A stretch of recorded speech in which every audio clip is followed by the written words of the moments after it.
Now, I know this is kind of old news, but the fact that Unity now charges royalties is pretty crazy. They essentially just scrapped every indie game made with it.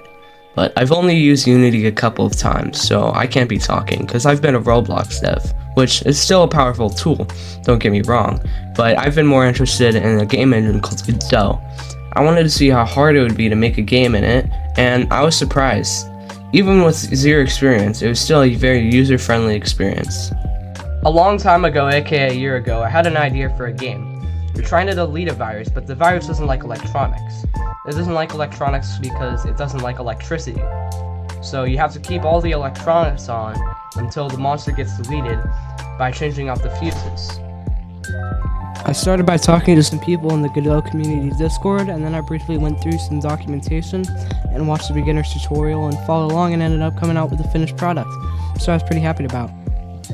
I just went for it and tried to start up the game, but it didn't really work, so then I started tweaking around with an isometric tile map, which I had better success with, but the walls were kind of being buggy, so I had to go fix the textures in Photoshop, but after that, they seemed to work pretty well. I was pretty happy with what I'd been doing, and I finished it off by setting up some lighting, and I eventually ended up getting a sprite and redoing the character. This video is pretty short and to the point, but if you would like me to make anything longer or go more in depth, I'm happy to change my form of editing. I just wanted to supply this as kind of an overview for what I'm gonna put out in the future.